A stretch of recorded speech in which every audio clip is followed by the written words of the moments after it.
Leland Coyle, the man who used to be a police sergeant, the man who learned that a badge meant permission.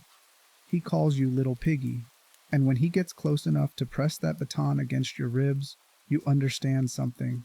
The game has been trying to teach you since the moment you woke up on that bench.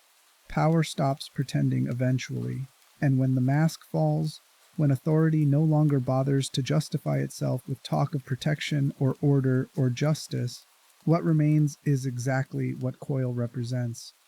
Force, humiliation, violence that answers to nothing except its own appetite. The question is whether we're witnessing that mask fall in real time here in America. Whether the gap between the game's horror and today's reality is as wide as we think.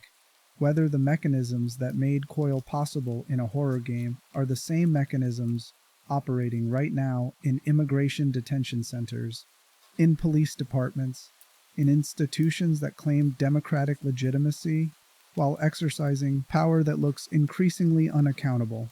The Outlast Trials takes place deep in Cold War paranoia, when the American government was terrified that consciousness itself had become a battlefield. MK Ultra was real. The sleep room experiments in Montreal actually happened. People were destroyed in the name of national security, their minds wiped clean by doctors who believed human beings could be reprogrammed like machines.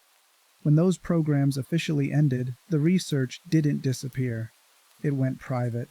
In the game's fiction, Murkoff Corporation built the Signala facility in the Arizona desert, far from oversight, where Dr. Hendrik Easterman ran Project Lathe, turning kidnapped civilians into programmable weapons through systematic psychological destruction. That's the world where Leland Coyle thrives. The facility gives him a police station mock-up, unlimited subjects who can't complain, and most importantly for us, institutional permission to be exactly what he has always been underneath the uniform. He doesn't need elaborate incentives. He just needs targets and the knowledge that no one will hold him accountable. The result is authority stripped down to its most basic operation. Someone with power hurting someone without it, performing cruelty because the institutional framework protects him and because he enjoys it.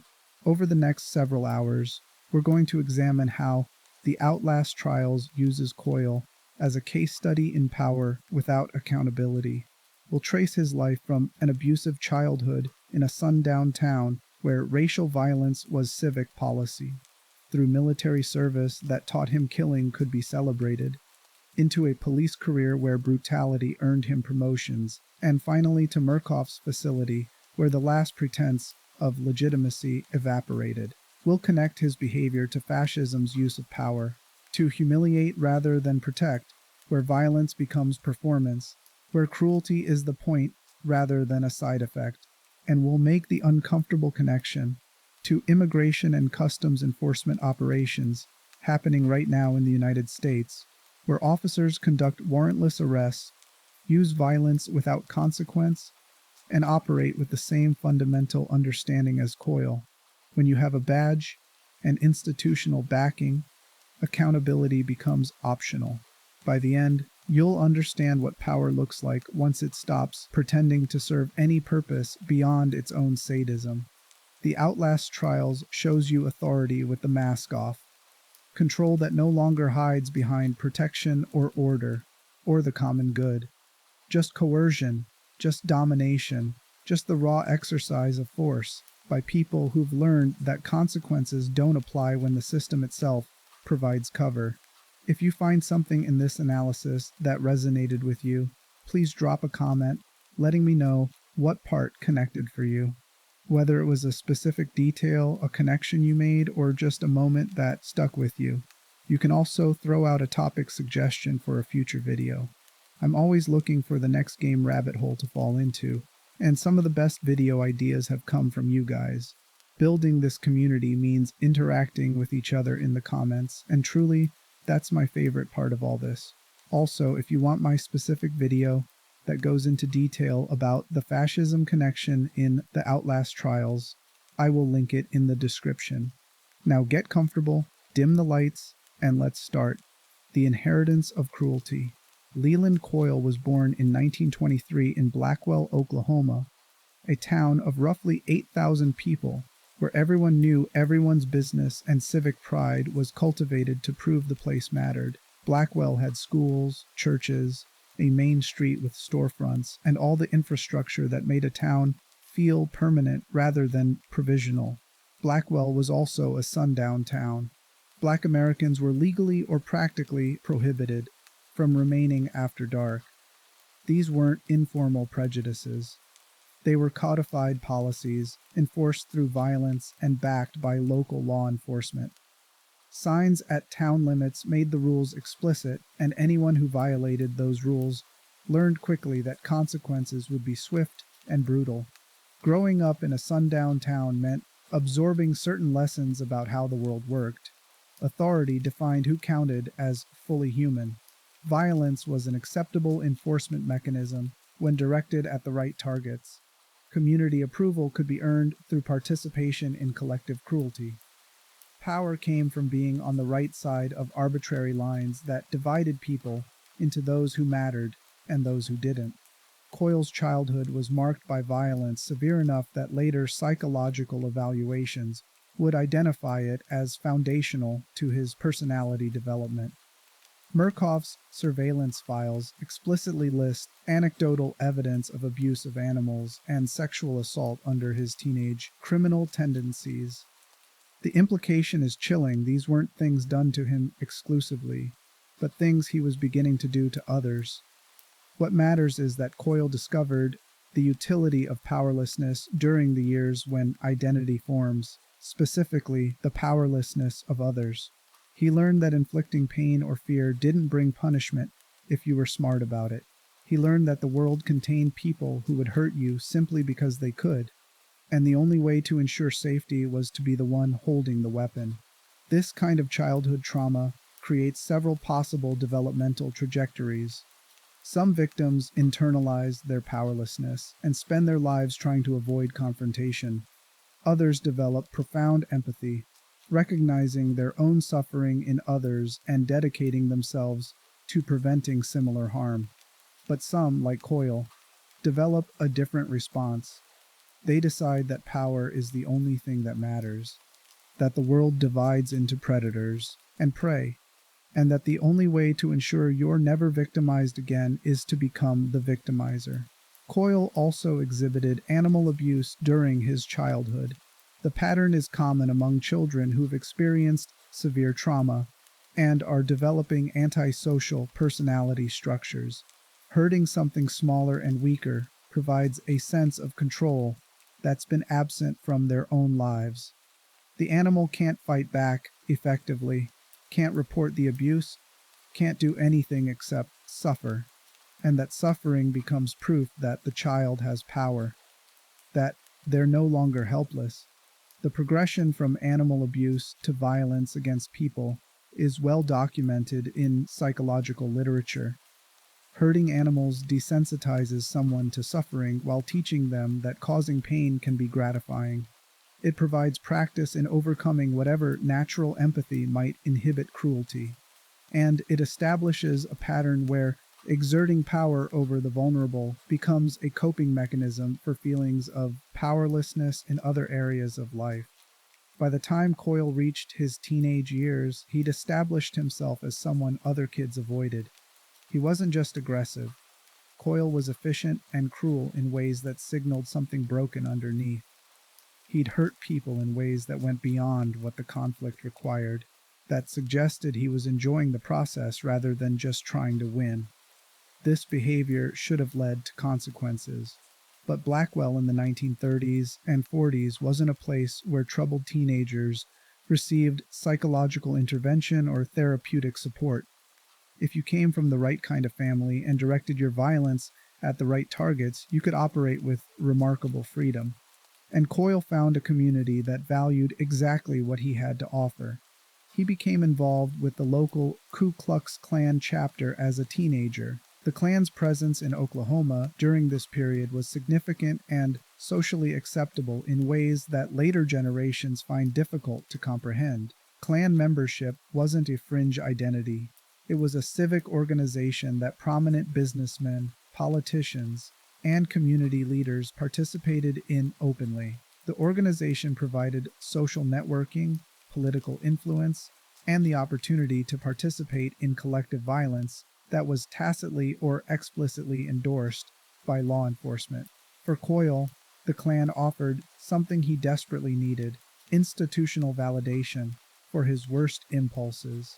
The violence he'd been enacting individually could now happen collectively, with community approval and the protection of numbers.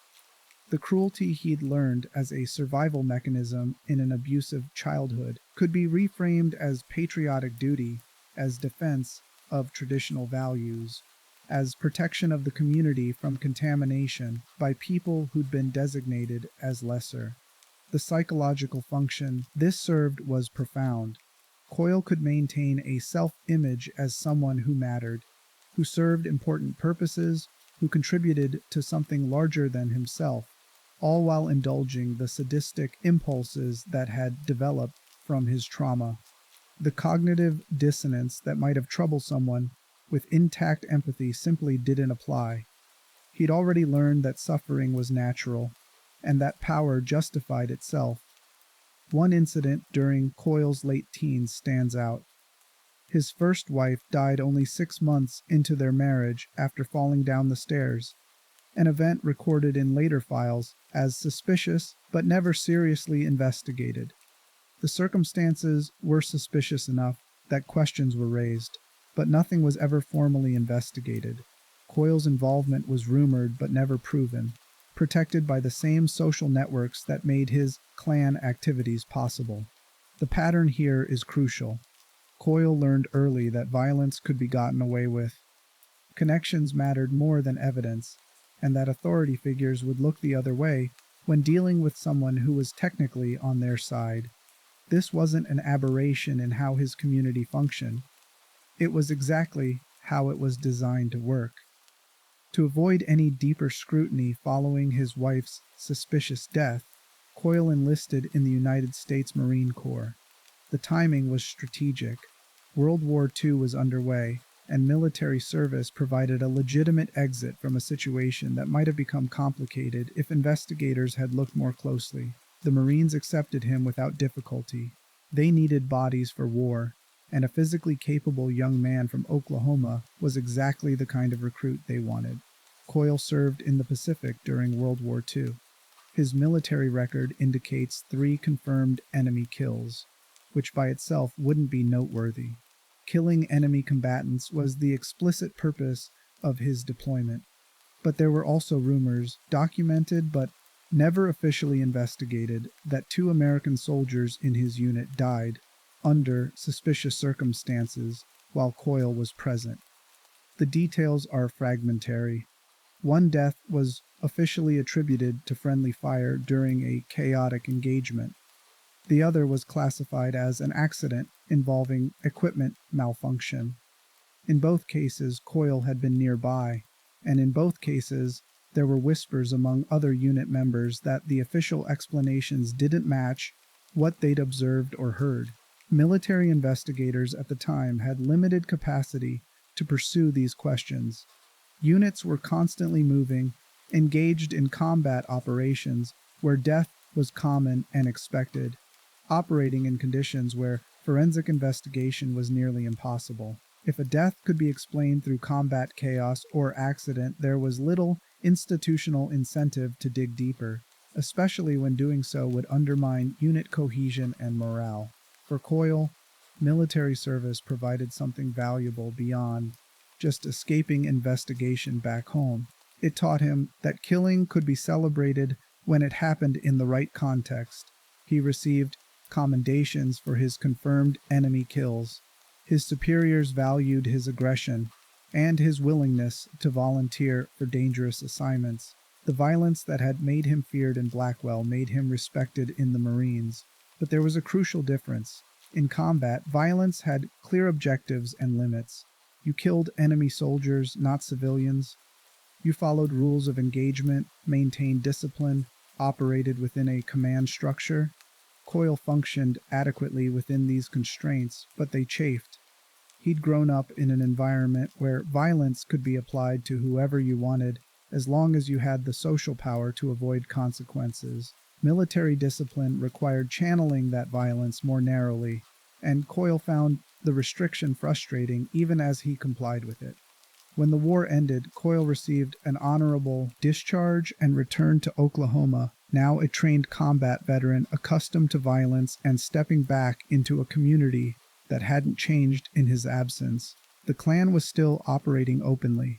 The same social hierarchies still determined whose suffering mattered, and Coyle slipped back into his old patterns as easily as putting on familiar clothes. He resumed his involvement with the Klan, now as a combat veteran whose military service gave him additional credibility and authority within the organization. He participated in the same activities he'd engaged in as a teenager, except now with military training that made him more effective and more dangerous. But Coyle was also thinking strategically about his future. The Klan provided community and permission for violence, but it didn't provide income or long-term security. He needed legitimate employment that would allow him to continue exercising power while also building a respectable public identity. In 1947, Leland Coyle joined the Blackwell, Oklahoma police force. Authority as permission. The decision was perfect for someone with his psychology and history. Law enforcement offered authority, weapons, legal protection for violence, and a position in the community that commanded respect regardless of how that position was actually used. A badge transformed what would otherwise be assault into legitimate force. A uniform made intimidation into law enforcement. And the institutional culture of police departments, especially in small towns where oversight was minimal and officers were protected by tight-knit communities, meant that someone like Coyle could operate with remarkable freedom as long as he maintained the appearance of professionalism. From the outside, Officer Leland Coyle looked like exactly the kind of person you'd want wearing a badge. He was physically imposing. He'd served his country in wartime. He was active in community organizations. He attended church, maintained a neat appearance, and spoke with the kind of folksy authority that made people feel safe when he was on their side. The reality underneath that performance was far darker. Understanding what Coyle did with his badge, how he used institutional authority to indulge every sadistic impulse his childhood had cultivated, requires looking closely at his nearly decade-long career in law enforcement and asking the uncomfortable question of why nobody stopped him until Murkoff came calling. Coyle's first years as a police officer were careful. He understood that new hires faced scrutiny, that building trust within the department mattered, and that establishing a reputation as reliable and professional would create latitude for behavior that might otherwise attract unwanted attention. He showed up on time, completed paperwork correctly, volunteered for undesirable shifts, and presented himself as exactly the kind of officer the department wanted: committed, physically capable, and unquestioning of authority. Coyle volunteered disproportionately for calls involving violence or potential for confrontation. Domestic disturbances, bar fights, arrests of individuals with histories of resistance. These were the assignments he sought out while other officers tried to avoid them. His official justification was that he had military experience and training that made him better equipped to handle dangerous situations. The reality was that he sought out opportunities to use force. His arrest reports from this period show a consistent pattern. Suspects he encountered seemed to resist arrest at much higher rates than suspects other officers dealt with. They sustained injuries during apprehension, broken bones, lacerations, concussions that Coyle attributed to their own violent behavior, and they frequently arrived at booking with damage that seemed excessive relative to the charges they were facing.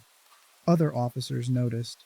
Senior members of the department recognized that Coyle's arrests were rougher than necessary, that he seemed to enjoy physical confrontation in ways that suggested problems underneath his professional surface, but these observations didn't lead to discipline or counseling. In Blackwell's police culture, excessive force wasn't viewed as a problem requiring correction. It was seen as aggressive policing, as an officer who didn't let criminals push him around, as someone willing to do the hard work that kept the community safe. This response reinforced everything Coyle had learned in childhood and through his clan involvement. Authority protected him. Violence was acceptable when directed at the right targets, and his reputation among fellow officers improved precisely because of the brutality that should have ended his career. Coyle rose through the ranks to become a police sergeant. The promotion recognized his seniority and his standing among other officers, who generally viewed him as a good cop, someone who backed up his fellow officers, who didn't hesitate when force was needed, who could be counted on in dangerous situations. The promotion also gave him supervisory authority, meaning he could now shape how junior officers approached their work. One of Coyle's later wives died during this period.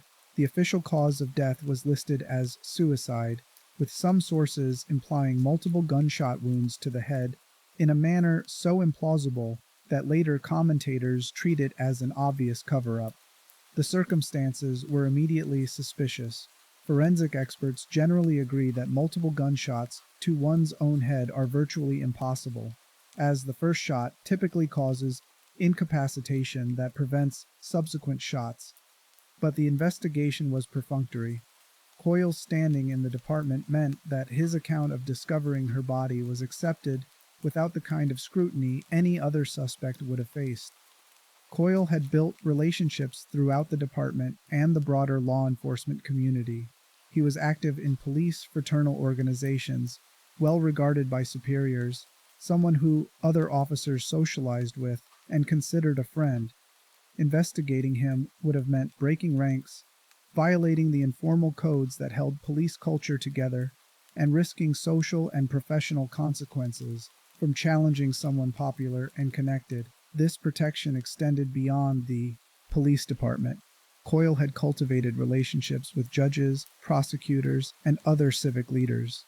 He attended the right churches, joined the right social clubs, maintained visibility in contexts that signaled respectability and community investment. His public persona was that of a dedicated public servant who maybe played things a bit rough, but whose heart was in the right place. The cognitive dissonance required to maintain this image while knowing what Coyle actually did wasn't difficult for his community to manage. They simply didn't know or didn't want to know. The people he hurt most visibly were criminals, suspects, individuals who'd already been designated as problems. If they claimed Coyle had beaten them unnecessarily or violated their rights, their complaints were easy to dismiss. Criminals lie to avoid consequences. Everyone knows that. And Coyle's word as an officer carried inherently more weight than accusations from people he'd arrested. Coyle's methods became more elaborate as his confidence grew. He developed favorite techniques, ways of inflicting pain that were difficult to document or that could be explained away as necessary force, pressure points that left minimal visible bruising but caused excruciating pain, joint locks that could be described as control techniques but could also be used to break bones if applied with sufficient force, and increasingly, electricity. Coyle developed a fascination with electrical torture during his time as a police officer. The attraction was partly practical. Electrical shocks left minimal physical evidence compared to beating someone, making them harder to document in ways that might support complaints. But the fascination also seemed to have deeper psychological roots. Coyle would often be observed standing in fields during thunderstorms, watching lightning with an intensity that suggested something beyond simple interest in weather phenomena. This attraction to electricity would become his signature. He began carrying a modified stun baton during arrests and interrogations, a tool that technically wasn't standard police equipment, but that nobody in the department questioned him about. Suspects he interrogated would later describe being shocked repeatedly. The pain used both to extract information and simply to punish them for whatever Coyle decided warranted punishment. The electrical torture served multiple psychological functions for Coyle. It gave him godlike power over his victims, the ability to cause intense suffering with the press of a button, to watch them convulse and scream, to see them beg and know that their begging meant nothing unless he chose to grant mercy. He could inflict pain without touching someone directly, without getting their blood on his uniform, keeping the interaction controlled and clinical even as it crossed into sadism. His record during these years included numerous commendations. He received the Officer of the Year award multiple times. He was given a Policeman's Benevolence Association award for community excellence. These honors recognized his high arrest rates, his willingness to take on dangerous assignments, and his reputation among fellow officers as someone who backed them up and didn't shy away from confrontation. The economic dimension of Coyle's career was equally corrupt. He made enormous profits from exploitation of prison labor, extortion, and civil forfeiture. The prison labor racket involved arrangements with local businesses to lease convict labor at rates far below minimum wage, with Coyle receiving kickbacks for facilitating these arrangements and ensuring a steady supply of incarcerated workers. His extortion schemes targeted businesses operating on the margins of legality, gambling establishments, brothels, unlicensed bars, forcing them to pay regular bribes in exchange for protection from arrest. These schemes required cooperation from prosecutors and judges who either participated in the corruption or looked the other way. The system was symbiotic. Everyone involved benefited financially, and challenging it would have meant risking one's own position and livelihood. Coyle's position at the center of these networks gave him additional protection, as exposing his crimes would have implicated dozens of other people. By the mid-1950s, Sergeant Leland Coyle had operated corruptly and violently for nearly a decade without facing meaningful consequences. He'd killed multiple people, his wives, suspects in custody whose deaths were explained away as self-defense or accident. He'd tortured countless others using his stun baton and other methods. And he'd been rewarded with promotions, awards, and social standing. Understanding how someone like Coyle could operate this way for so long requires recognizing that he wasn't an aberration in the system. He was the system working exactly as designed.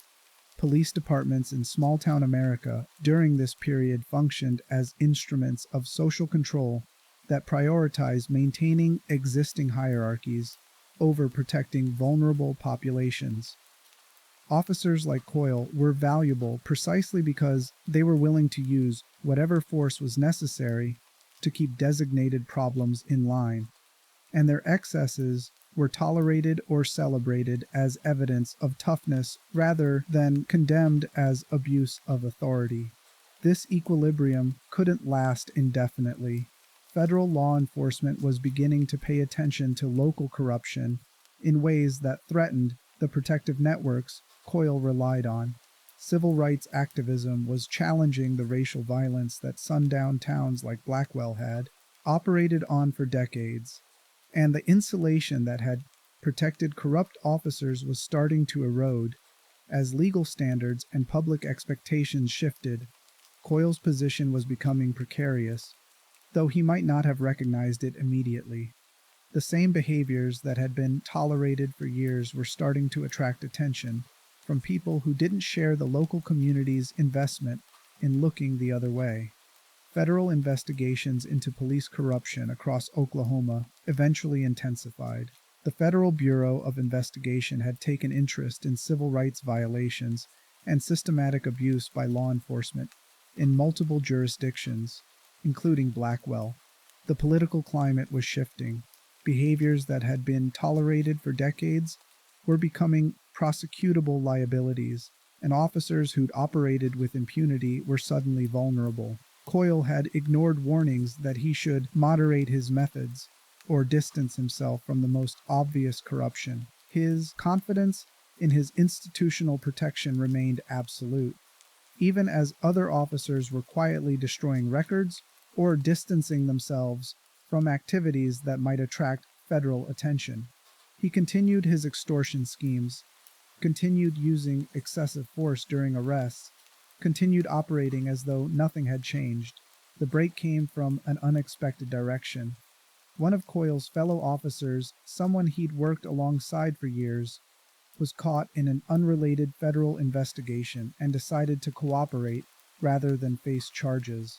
As part of his cooperation, he provided detailed testimony about corruption in the Blackwell Police Department, including specific information about Coyle's activities. The testimony was credible, corroborated by records, and impossible for local prosecutors to ignore without risking their own positions. Coyle was suddenly facing potential federal charges for civil rights violations, extortion, and abuse of authority. His department couldn't protect him anymore. The investigation was coming from outside their jurisdiction, and attempting to interfere would only make their own positions more precarious. For the first time in his adult life, Leland Coyle was vulnerable. The authority he'd relied on for years had evaporated. His fellow officers were distancing themselves from him. The community that had celebrated him as a hero cop was quietly beginning to discuss how they'd always known something wasn't right about him, retroactively rewriting their complicity as concern that they'd been powerless to act on. Coyle's lawyer informed him that conviction was virtually certain. The federal government had built an overwhelming case. The best outcome they could realistically hope for was a plea deal that might reduce his sentence from life imprisonment to something shorter. Worst case, he was looking at spending the rest of his life in federal prison, surrounded by the kinds of criminals he'd brutalized during his career. This was the psychological state Coyle was in when Murkoff made their formal offer. When the system finds its perfect instrument. This was when Murkoff made their offer. The corporation was conducting research related to psychological conditioning and stress testing at their Sinaloa facility in Arizona. They needed personnel with specific skills, military experience, law enforcement background, the ability to maintain authority in stressful situations. Coyle's profile, including his documented history of violence and his pending legal troubles, made him exactly what they were looking for. To avoid any deeper scrutiny, Coyle accepted Murkoff's recruitment. The federal charges were resolved through arrangements that remain unclear, but what's certain is that instead of facing prosecution, Coyle was transported to the Sinaloa facility, where he would become a prime asset in Project Lathe. Fascism's true face. The connection between Coyle and fascism's use of power becomes explicit when we examine how authoritarian systems actually function once they've consolidated control. Political theorists spend enormous energy analyzing how fascist movements gain power. The cult of tradition, the appeal to social frustration, the obsession with plots and enemies, all the psychological techniques that bring populations into accepting authoritarian control. But the Outlast Trials is interested in what happens after that consolidation, when the system no longer needs to justify itself, when it can simply exercise power for its own sake. Coyle represents authority that has stopped pretending. He doesn't claim to be protecting anyone. He doesn't argue that his violence serves rehabilitation or deterrence. He hurts people because he can, because the institutional framework provides protection, because Murkoff values exactly what he delivers. Fascism, in its fully realized form, operates through this same logic. The early stages require propaganda, require selling populations on narratives about national greatness and external threats. But once power is secure, once opposition has been crushed or driven underground, the system can reveal what it was always really about: domination as an end in itself, violence as performance that reminds everyone of their powerlessness, cruelty that serves no purpose except maintaining the psychological state where resistance feels impossible. One of the most crucial requirements of fascism is it needs enemies to function, but those enemies must be simultaneously portrayed as terrifyingly powerful and pathetically weak. The enemy justifies extreme measures while also assuring the population that victory is inevitable. Coyle embodies this contradiction in how he treats reagents. They're dangerous enough that he's supposedly necessary to control them. They're pathetic enough that he can humiliate them with theatrical cruelty. The threat they represent justifies his presence, while their weakness validates his power. This emotional pattern is exactly what fascism cultivates. Populations that accept authoritarian control because they're simultaneously afraid and confident, convinced that danger requires submission but that submission ensures safety. Fascism cannot tolerate dissent because criticism threatens the entire structure. To question is to oppose. To oppose is to threaten. To threaten is to commit treason, deserving punishment. The trial called Kill the Snitch teaches this lesson explicitly. Reagents must identify someone designated as disloyal and deliver them for execution. The lesson is unmistakable. Disagreement and disloyalty are the same thing, and both deserve death. Coyle enforces this lesson through his patrols, punishing anyone who hesitates or questions whether the designated snitch deserves punishment. The parallel to real authoritarian systems is precise. Once fascism consolidates power, the distinction between loyal opposition and treasonous resistance collapses entirely. Any criticism, any questioning, any suggestion that the system might be flawed becomes evidence of enemy sympathies. Coyle's police station operates on this same principle. There are no legitimate questions, no acceptable forms of resistance, no appeals to higher authority because Coyle is the authority, and he answers to nothing except Murkoff's interest in keeping reagents terrified. What makes this examination uncomfortable is recognizing how little fascist systems actually differ from institutions that claim democratic legitimacy once you remove public accountability. Police departments in democratic societies are theoretically subject to oversight, review boards, legal constraints, but in practice, as Coyle's career demonstrates, those constraints often fail to prevent systematic abuse when the culture protects officers and when victims come from populations that lack political power or social credibility. Coyle operated corruptly for nearly a decade as a police officer in Oklahoma, protected by the same institutional structures that were supposed to constrain him. His colleagues knew, prosecutors knew, judges knew, but the system closed ranks because exposing one corrupt officer would require acknowledging that the corruption was systemic, that the institution itself was organized in ways that made Coyle's behavior possible and often profitable for everyone involved. This creates an uncomfortable recognition. The primary difference between Coyle in Blackwell and Coyle at Signala isn't that one context was legitimate and the other illegitimate. The difference is that Signala removed the pretense. There were no oversight boards to file complaints with, no journalists to investigate suspicious deaths, no election cycles where public pressure might force accountability. But the fundamental dynamic, authority protecting itself, violence directed at powerless populations, institutional frameworks providing cover for cruelty, remained essentially identical. The mask didn't fall when Coyle went to Signala. The mask had never really been on. His police career was already fascism in miniature, unaccountable power, violence as first resort, cruelty rewarded rather than punished, victims systematically discredited. Murkoff just gave him an environment where he didn't have to pretend the mask existed. The contemporary mirror. Quiet, piggy. That's what the President of the United States, Donald Trump, told a reporter after being asked a question he did not like. This is the reality we live in. This is not a scripted line from a survival horror game. It's just a glimpse of power without the mask we are talking about. In the last year, we have seen almost daily reminders of what power looks like when it's unattached from accountability. The connection to immigration and customs enforcement operations in the contemporary United States makes the Outlast Trials examination of power painfully relevant.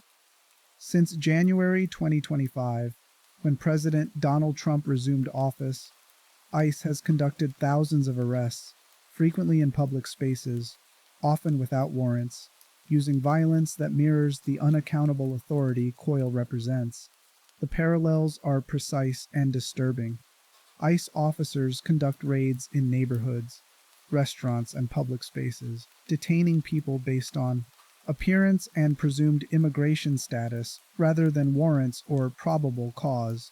Federal court actions filed in October 2025 documented 22 people arrested in ICE raids who challenged unlawful and often violent arrests in their neighborhoods or vehicles. One person was detained for more than 10 hours and then released to the street without any documentation of the arrest. 12 people were arrested in a single incident at a restaurant in Liberty, Missouri, without warrants or probable cause. The National Immigrant Justice Center condemned the administration's claims that those detained pose danger to communities, noting that ICE issued press releases bragging about tens of thousands of arrests while admitting thousands were collateral arrests, meaning ICE officers had no warrant or probable cause when they handcuffed people and took them into detention. The use of force by ICE is technically regulated by the Constitution, federal law, and Department of Homeland Security policy directives. According to legal experts, law enforcement is permitted to utilize lethal force only if the person poses a serious threat to them or others, or if the person has committed a violent crime. But in practice, as with Coyle's police career, those regulations fail to prevent systematic abuse when officers operate in contexts where victims lack political power, and where the institutional culture prioritizes enforcement over accountability. Throughout 2025, immigration officers shot multiple people in separate incidents. The tragic killing of 37-year-old Renee Nicole Good in Minneapolis ignited protests and intensified scrutiny on ICE. 2 more people were shot in Portland the very next day. These acts of violence don't happen in a vacuum. They happen in an institutional environment that mirrors what made Coyle effective. Officers who are insulated from consequences, empowered to use force against populations designated as threats or illegals, operating under mandates that prioritize aggressive enforcement over proportional response or respect for civil rights. Current data show that 73.6% of people held in ICE detention have no criminal conviction. Many of those convicted have only minor offenses. The detention itself becomes punishment without trial, families separated, people held indefinitely without access to adequate legal representation, conditions that advocates describe as torture and abuse in federal immigration detention facilities. The parallel to Coyle's function at Sinaloa is that ICE operations have increasingly abandoned the pretense that immigration enforcement serves public safety or legal order. Instead, enforcement becomes performance. Raids in public spaces send messages to entire communities that they're vulnerable, that citizenship or legal status provides no protection. If you look like you might be undocumented, that authority can reach you anywhere, without warning or justification. Stephen Miller, a senior administration official, reportedly threatened staff with demotions and termination if they did not ramp up arrests and raids. This pressure led to indiscriminate arrests in Washington, D.C., and expanded raids on people presumed to be undocumented based on their appearance and line of work in large-scale operations in Los Angeles.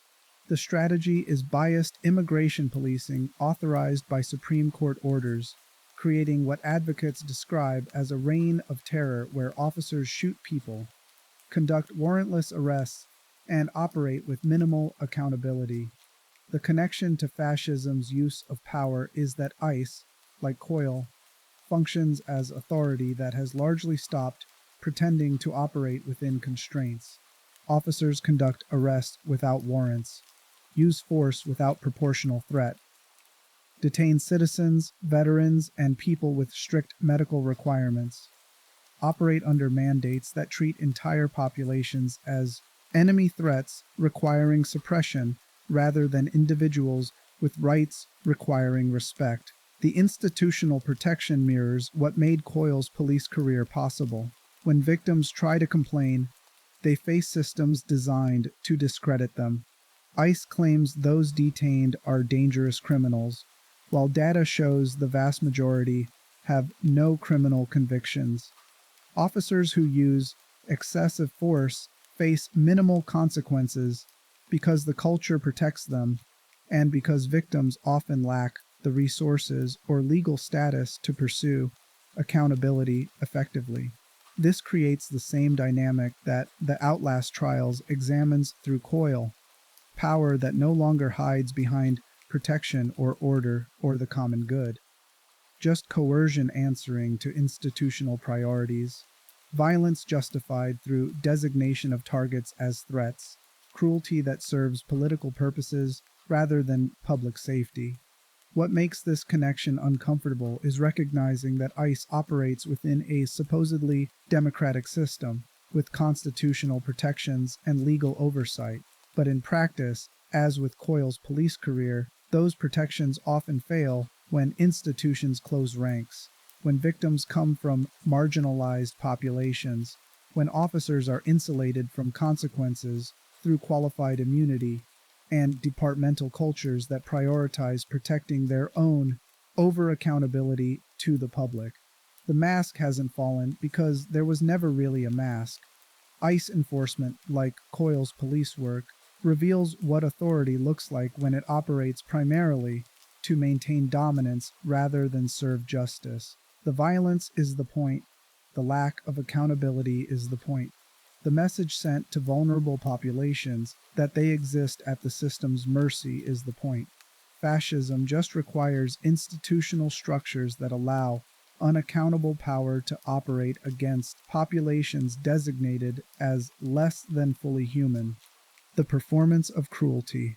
What distinguishes Coyle from simple brutality is that his violence is always performative. He doesn't just hurt people. He makes sure they know he's enjoying it. He makes sure other reagents witness it. He turns suffering into theater that serves psychological purposes beyond the immediate pain inflicted. When Coyle catches a reagent in the police station trial, he doesn't simply incapacitate them and move on. He prolongs the encounter. He speaks to them while he's shocking them, his tone playful and venomous, mixing endearments with threats. Little piggy, good behavior gets rewarded. Bad behavior gets corrected. The victim becomes simultaneously a child to be disciplined and an object to be toyed with. This performative quality serves multiple functions. It teaches reagents that resistance brings suffering. It demonstrates that authority figures experience pleasure from their pain, eliminating any hope that appealing to empathy might provide protection. And it creates an environment where other reagents learn to police themselves, completing objectives quickly and without question, because witnessing what happens to those who hesitate is more effective than any explicit threat could be. The theatrical quality of Coyle's violence mirrors how authoritarian systems use public punishment as communication. Executions in fascist regimes are staged for maximum visibility. Arrests happen in ways designed to be witnessed by as many people as possible. The suffering of individual victims becomes a message broadcast to entire populations. This is what happens when you resist. This is what authority can do to you. This is your future if you don't comply. The Outlast Trials makes this explicit through environmental design. The police station has observation windows where reagents can see other reagents being tortured by Coyle.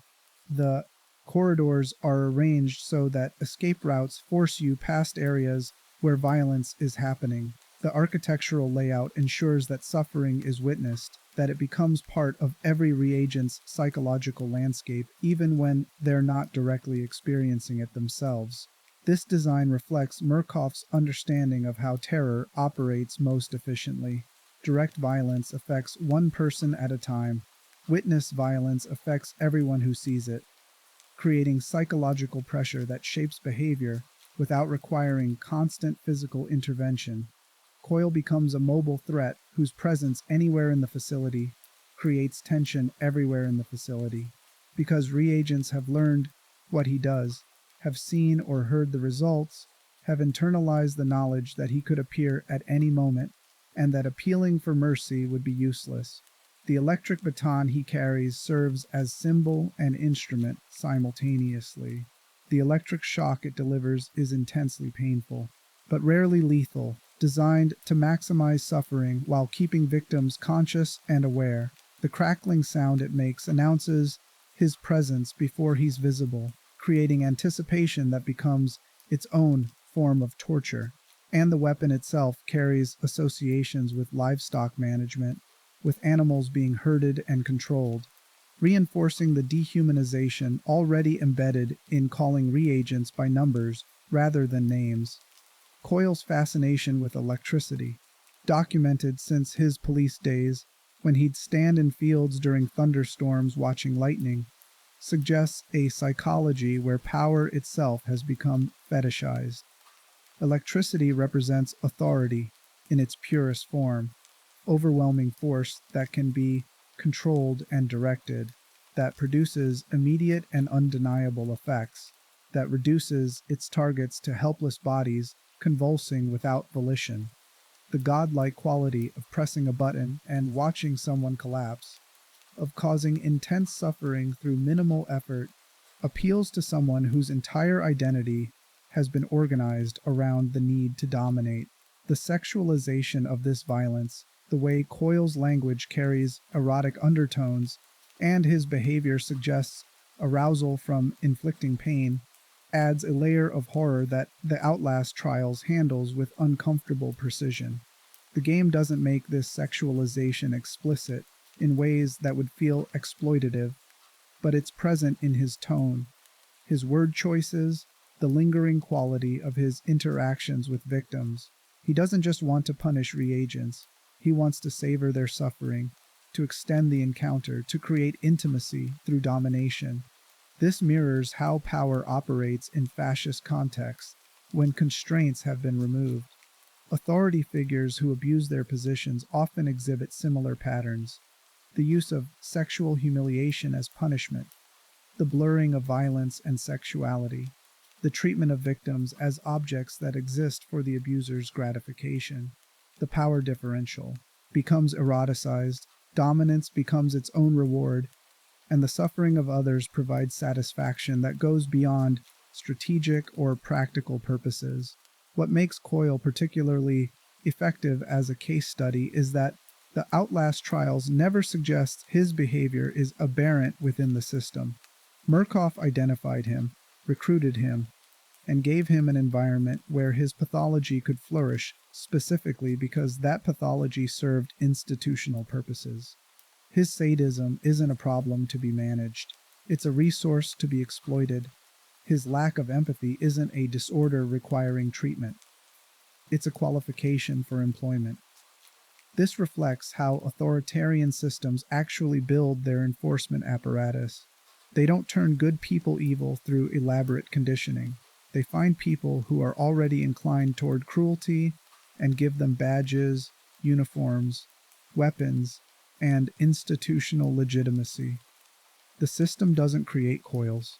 It identifies them, channels them, ensures their violence serves organizational priorities rather than being random or disorganized. The horror of this recognition is that people like Coyle exist in every society. The variables that determine whether they become serial killers or decorated law enforcement officers often come down to whether they find institutional frameworks that can absorb and legitimize their impulses. Coyle, in different circumstances, might have remained a small-time predator, hurting people when opportunities arose but limited by lack of resources and constant risk of consequences. Instead, he found first the Ku Klux Klan, then the police department, then Murkoff, each institution providing increasing permission and protection for behavior that should have led to imprisonment or execution. The trajectory illustrates something crucial about institutional evil. It's not that bad people infiltrate good systems and corrupt them. It's that systems often function in ways that make cruelty useful, that reward people who can deliver violence without moral hesitation, that treat empathy and ethical constraint as obstacles rather than values. Coyle succeeded in every institution he joined precisely because of qualities that should have disqualified him. His willingness to hurt people made him valuable to the Klan, made him effective as a police officer, made him perfect for Murkoff's purposes. When power stops justifying itself, the crucial insight that the Outlast Trials offers through Coyle is that power in its fully realized form doesn't need to justify itself. It doesn't need to claim it's serving protection or order or the common good. It can simply exercise force and trust that institutional structures will prevent meaningful resistance. Coyle never explains why reagents deserve the suffering he inflicts. He never claims he's rehabilitating them or deterring future bad behavior or serving any purpose beyond his own gratification. When he catches someone, he doesn't lecture them about why they were wrong to resist. He just hurts them, enjoys their suffering, and moves on to the next target. The absence of justification is the point. He doesn't need to justify himself because he has authority, and they don't, and that authority makes his actions legitimate by definition. This reflects how power operates in authoritarian contexts, once the pretense of democratic legitimacy has been abandoned. Early-stage fascism requires enormous propaganda effort. Leaders must convince populations that traditional institutions are failing, that external threats require extreme measures, that sacrificing freedom will bring security. The propaganda serves the strategic purpose of bringing populations into accepting authoritarian control without requiring constant violence. But once that control is consolidated, once opposition has been crushed or driven underground, the propaganda becomes less necessary. The system can reveal what it was always really about: maintaining dominance for its own sake, punishing resistance, demonstrating that authority can do whatever it wants because there's no longer any mechanism that can hold it accountable. Coyle represents this fully realized authoritarianism. He doesn't claim to be making reagents better people. He doesn't argue that his violence serves rehabilitation. He doesn't even pretend that the torture is information extraction or behavior modification. He hurts people because Murkoff told him he could, because he enjoys it, because the institutional framework provides protection, and because his victims have no recourse. The parallel to contemporary ICE operations is that enforcement has increasingly abandoned pretense. Early Trump administration rhetoric claimed that immigration enforcement targeted dangerous criminals, that raids were careful operations focused on specific individuals who pose genuine threats. But current data show that the vast majority of people held in ICE detention have no criminal records. The raids happen without warrants signed by a judge. The enforcement isn't about public safety. It's about demonstrating power, about sending messages to vulnerable populations, about showing that authority can reach anyone anywhere without needing to justify itself. The violence becomes performative in the same way Coyle's violence is performative. Raids happen in public, spaces where entire communities witness the arrests. Families are separated in ways designed to maximize visibility and psychological impact. The message being sent is identical to what Coyle's presence communicates in the Signala facility. You are vulnerable. Authority can reach you anywhere. Resistance is futile. Compliance is your only protection. One just needs to read a comment section under a random ICE video, and you will see people say, "Just follow orders." Compliance is what's being pushed even if the orders are not legal, warranted, or in line with the civil rights of this country. The connection to fascism is that both Coyle and contemporary ICE enforcement represent power that has stopped pretending to operate within constraints it once, at least nominally, respected. Coyle, in his police career, had to maintain appearances, file reports that justified excessive force, create paper trails that made his violence look like legitimate law enforcement. At Signala, those requirements disappear. He can be exactly what he is without pretense. Similarly, ICE under previous administrations at least maintained the fiction that enforcement targeted criminals, that constitutional protections mattered, that warrants and probable cause were necessary. Current operations have largely abandoned that fiction. Officers conduct raids based on appearance. Detention happens without charges or access to adequate legal representation. Violence is used disproportionately. Reports of sexual abuse during detention are rising, and when challenged, the institutional response is that immigration enforcement is a matter of national security that requires aggressive action, that people detained are threats regardless of their actual criminal history, that critics are soft on borders or naive about dangers. The justifications, when they're offered at all, are circular. Why did ICE detain this person? Because they're undocumented or presumed to be undocumented. Why is being undocumented treated as a threat requiring detention and potential deportation? Because immigration enforcement has been designated as a priority. Why is it a priority? Because the administration says it is. The logic folds back on itself, revealing that the enforcement is justified primarily through the exercise of power rather than through any external standard of justice or proportional response. This circular justification is characteristic of how authority operates once it no longer feels constrained by the need for democratic legitimacy. The absence of actual reasoning is covered by language that sounds like justification, but actually just restates the exercise of power in different words. What seems to have changed in our reality is that power no longer bothers to maintain elaborate fictions about serving the public good. It can simply state its priorities, exercise force to achieve those priorities, and trust that institutional structures and political support will prevent meaningful accountability. The psychology of unaccountable authority. What makes someone like Coyle possible is understanding that sadism requires opportunity more than it requires unusual psychology. Most people, when given unaccountable power over others, will abuse that power to some degree. Coyle, in a different context, without the Klan providing validation, without the police department providing protection, without Murkoff providing unlimited targets, might have been limited to smaller-scale predation, domestic violence, animal abuse, opportunistic cruelty directed at people even more powerless than himself. Instead, he found institutions at every stage of his life that could absorb and legitimize his impulses. The Klan told him that racial violence was patriotic duty. The Marines told him that killing was heroic service. The police department told him that brutality was effective law enforcement, and Murkoff told him that torture was scientific research contributing to national security.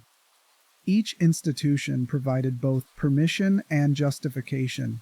Permission, you're allowed to hurt these people.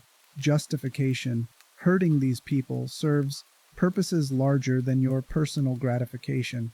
The combination allows people like Coyle to maintain self-images as valuable contributors rather than sadistic predators. He's never thought of himself as a monster because every institution he's belonged to has told him that what he does is necessary, that people like him are essential, that his willingness to do difficult work makes him admirable rather than contemptible. This self-justification is crucial to understanding how institutional evil functions. The architects and enforcers of atrocity rarely see themselves as villains. They see themselves as pragmatists, as people willing to make hard choices, as individuals who understand that protecting civilization sometimes requires getting their hands dirty. The moral framing inverts. Empathy becomes weakness, hesitation becomes cowardice, ethical constraint becomes naive refusal to acknowledge reality. Coyle genuinely believes he's doing valuable work at Signala. He's helping train people who will serve important government purposes. He's testing their resilience, identifying weaknesses, ensuring that only the strongest candidates advance. The fact that this involves torture doesn't register as moral violation because he's internalized Murkoff's framework, where reagents are resources being processed rather than people being destroyed. This psychological pattern appears consistently in people who commit institutional atrocity. Nazi camp guards described their work as necessary and difficult, but ultimately serving the Reich's survival. American soldiers involved in massacre at My Lai initially described it as legitimate combat operation against hostile village. Police officers who torture suspects describe it as aggressive interrogation that obtains information and protects communities. The language reframes violence as service, cruelty as necessity, atrocity as duty. The institutional framework is what makes this reframing psychologically sustainable. If Coyle were acting alone, without organizational backing, the gap between his self-image and his behavior might create cognitive dissonance that forced recognition of what he actually is. But Murkoff provides constant reinforcement that what he's doing is correct. Easterman's broadcasts praise the prime assets as essential to Project Lathe's success. Corporate leadership provides resources and compensation.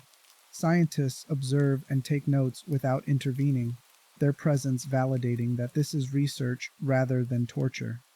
The institutional validation allows Coyle to avoid confronting what he's become. He's not a sadistic predator, he's a prime asset. A valued employee, someone whose skills are appreciated and whose work contributes to important purposes. The torture he inflicts isn't cruelty. It's behavior modification, psychological conditioning, testing resilience under stress. The language sanitizes everything, and Coyle adopts that language because it allows him to continue doing what he enjoys while maintaining the fiction that he's serving purposes beyond his own gratification. This is why accountability matters as a structural feature rather than just a moral ideal. Unaccountable power doesn't just enable occasional abuse, it creates conditions where abuse becomes normal, where cruelty becomes routine, where the people exercising power lose the capacity to recognize their behavior as wrong because every signal they receive from their institutional environment tells them they're performing correctly. Coyle's police career demonstrates this perfectly. He started with excessive force that should have ended his employment immediately, but instead of consequences, he received implicit approval through lack of discipline. That approval encouraged escalation. The next use of force was worse than the first. Still no consequences. The pattern continued until Coyle was torturing suspects with electrical shocks, murdering wives and their family members, running corruption schemes, and being celebrated with Officer of the Year awards. The escalation happened because each step that went unpunished signaled to Coyle that he was operating within acceptable boundaries. The lack of accountability became permission for escalation, and by the time anyone with authority might have been willing to intervene, Coyle had built protective networks that made intervention institutional risk rather than institutional duty. The parallel to contemporary ICE operations is that lack of accountability has created similar escalation. Officers who conduct warrantless arrests without consequences learn that warrants are optional. Officers who use excessive force without being disciplined learn that force is unlimited. The pattern continues until enforcement becomes indistinguishable from state-sanctioned violence, where people are detained based on appearance, where legal citizens are swept up in raids, where shooting people becomes so routine that 9 people were shot by immigration officers in just 5 months. Chao Feng Ge, A Chinese immigrant who died in ICE custody in August 2025 is one of the most disturbing cases. He was found with his hands and feet bound, a detail not initially disclosed by the agency, leading to a lawsuit by his family. Just 4 days after entering ICE custody at a processing center in Pennsylvania, the county coroner ruled his death a suicide by hanging. However, an independent autopsy for his family revealed he was found hogtied with linens, or a bed sheet around his wrists and ankles, in addition to a cloth ligature around his neck. This is a horrific reality and just one person's story I am choosing to highlight. The system has stopped constraining itself because the consequences for violating constraints have been removed. ICE officers who kill people face minimal discipline. Officers who conduct illegal arrests aren't prosecuted. The institutional culture protects them the same way Coyle's police department protected him, by closing ranks, by discrediting victims, by framing criticism as attack on law enforcement generally rather than accountability for specific abuses. The architecture of impunity. Understanding how unaccountable power operates requires examining the specific mechanisms that insulate authority figures from consequences. These mechanisms aren't accidental. They're deliberately designed features of institutional architecture that serve to protect the institution from accountability while allowing it to claim legitimacy. Coyle's career was protected by these same mechanisms. His department's internal investigations always found that force was justified. Complaints from suspects were routinely dismissed as attempts to avoid consequences for their own behavior. His fellow officers closed ranks when questions were raised, providing testimonies that supported his accounts. Judges and prosecutors who depended on police cooperation for their own success learned not to look too closely at problematic arrests. The protective architecture operated informally but effectively, creating an environment where Coyle could torture and kill with near impunity for nearly a decade. The same architecture now operates formally through legal doctrines and contractual provisions that make it extraordinarily difficult to hold officers accountable, even when abuse is documented. ICE operates under similar protections. Immigration enforcement involves federal law, meaning that local oversight is limited. Officers are shielded by federal immunity doctrines. The communities most affected by enforcement often lack political power to demand accountability, and the institutional culture prioritizes protecting officers over addressing abuses. When ICE officers shot 9 people in 5 months of 2025, there was no widespread outcry demanding accountability. When the tragic killing of Renee Nicole Good ignited protests, the institutional response was to label the victim a terrorist, to claim that enforcement requires aggressive action, to frame criticism as political attack rather than legitimate demand for proportionality and restraint. The architecture of impunity means that individual officers like Coyle or contemporary ICE agents are symptoms rather than causes. The system is designed to insulate them from consequences. Removing one abusive officer doesn't change the structural features that made their abuse possible and profitable for the institution. Another officer will take their place because the incentive structure rewards aggressive enforcement and punishes accountability. This is why focusing solely on individual bad actors misses the deeper problem. Coyle is a monster, but he's a monster the system created, protected, and deployed. He's exactly what institutions produce when they're organized to prioritize control over justice, when they're insulated from meaningful oversight, when they're staffed by people who understand that accountability is optional as long as you direct your violence at acceptable targets. The question of resistance. The Outlast Trials doesn't offer easy answers about resistance because it understands that resistance within total institutions is extraordinarily difficult and often impossible. Reagents who try to refuse cooperation face Coyle. Reagents who try to protect each other are designated as snitches in the next trial. Reagents who attempt escape are either killed by facility security or captured and subjected to reconditioning. That's worse than the original trials. The game presents resistance primarily through small acts of preservation. Reagents sharing information about how to navigate trials more safely, marking paths that avoid prime assets, helping each other complete objectives quickly to minimize exposure to danger. These acts don't challenge Murkoff's system. They just make survival within that system slightly more achievable. This reflects the reality of resistance within authoritarian contexts. Grand gestures of defiance are rare and usually suicidal. Most resistance happens through small refusals, through maintaining human connections that the system tries to destroy, through preserving some fragment of self that hasn't been entirely absorbed into institutional identity.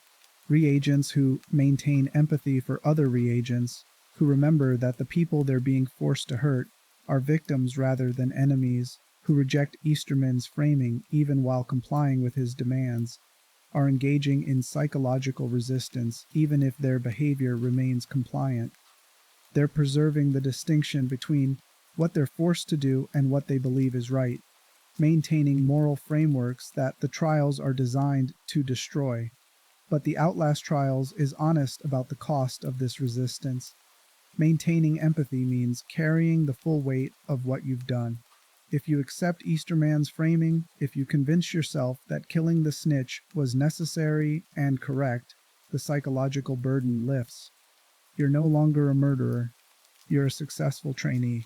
The cognitive dissonance resolves through adoption of institutional logic. If you maintain resistance, if you refuse to adopt that framing, then you remain aware that you're a murderer, that you've betrayed people who trusted you, that every compromise has destroyed part of who you were. The psychological weight becomes unbearable, and the system offers relief through compliance, through surrendering your moral framework, and accepting the one Murkoff provides. Most reagents eventually surrender. The alternative is madness or suicide, which the facility treats as failures requiring disposal. The people who survive Project Lathe are the ones who either break entirely, becoming ex-pops who've lost coherent consciousness, or who successfully internalize the conditioning, becoming sleeper agents who genuinely believe that institutional authority defines morality and that their training was necessary, preparation for important work. This reflects authoritarian systems' effectiveness at eliminating resistance through making resistance psychologically unsustainable. You can maintain internal opposition, but the cost is constant suffering with no possibility of relief except through surrender. Eventually, most people surrender because the human capacity for sustained psychological resistance is limited, especially when every external signal reinforces that resistance is pointless and compliance is wisdom. The contemporary relevance is that resistance to institutions like ICE faces similar dynamics. You can protest raids, but ICE continues conducting them. You can file lawsuits, but qualified immunity and bureaucratic delays mean accountability is uncertain and distant. You can document abuses, but the institutional response is to discredit the documentation or argue that enforcement requires aggressive action. Individual officers who might object to warrantless arrests or excessive force face professional consequences for breaking ranks, ostracism from colleagues, punishment through undesirable assignments, termination through pretextual claims of poor performance. The institutional culture punishes resistance and rewards compliance, creating environments where even officers who maintain moral reservations learn to keep those reservations private and participate in enforcement they privately recognize as wrong. The question becomes what resistance looks like when individual refusal is professionally or personally catastrophic. The answer often involves collective action, unions, community organizations that maintain political pressure, legal advocates who chip away at protective doctrines through sustained litigation. But collective action requires resources, coordination, sustained effort across time, and it faces opposition from institutions that have vastly more resources, legal protections, and political backing. The asymmetry makes resistance difficult and often demoralizing, which is precisely the point. Systems of unaccountable power survive partly through their effectiveness at making resistance feel futile, at convincing people that opposition costs more than it could possibly achieve. The meaning of Coyle's existence. What Leland Coyle ultimately represents in the Outlast Trials is a question the game never explicitly asks, but forces you to confront through interaction with him. What does power become when every constraint has been removed? The answer is that it becomes exactly what Coyle demonstrates: violence without purpose beyond itself, cruelty as performance and gratification, authority that no longer bothers to justify itself through appeals to protection or order or the common good, just domination, just the raw exercise of force, just the relationship between someone who has power and someone who doesn't. This is what power has always been underneath the justifications and institutional frameworks and democratic rhetoric. Those elements aren't what power actually is. They're what power claims to be when it needs legitimacy, when it's trying to gain support or prevent resistance. But once legitimacy is secured, once resistance has been crushed or made too costly, power can reveal what it was always really interested in: maintaining itself, demonstrating its supremacy, punishing anyone who challenges it. Coyle never needed to become anything he wasn't. The institutions he joined just gave him progressively more permission to be exactly what he'd always been: someone who experiences dominance as pleasure, who views other people as objects that exist for his gratification, who has no internal constraint preventing cruelty when external constraints are absent. The Klan told him that racial violence was patriotic. He believed it because believing it allowed him to hurt people with community approval. The Marines told him that killing was heroic. He believed it because believing it allowed him to kill with official sanction. The police department told him that brutality was effective law enforcement. He believed it because believing it allowed him to torture with institutional protection. Murkoff told him that breaking regents was scientific research. He believed it because believing it allowed him to indulge every sadistic impulse without limit. At each stage, the institution provided a different justification, but the behavior remained consistent. The justifications were window dressing that allowed Coyle to avoid confronting what he actually was, and the institutions benefited from people like Coyle because his willingness to inflict suffering without hesitation or moral constraint made him effective at achieving institutional objectives. The contemporary parallel is ICE officers. They're told that aggressive enforcement protects national security, that people detained are threats, that criticism comes from naive activists who don't understand the dangers. These justifications allow officers to maintain self-images as protectors rather than predators, as professionals rather than agents of state-sanctioned violence. But the justifications are as hollow as the ones Coyle operated under.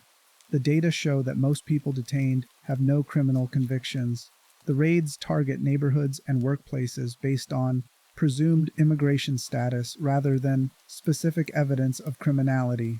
The violence is disproportionate to any threat posed. The enforcement serves political purposes and institutional priorities rather than public safety. The officers who thrive in this environment, who volunteer for raids, and who use force enthusiastically, are operating from the same psychology Coyle demonstrates. They experience dominance as gratifying. They view targets of enforcement as less than fully human.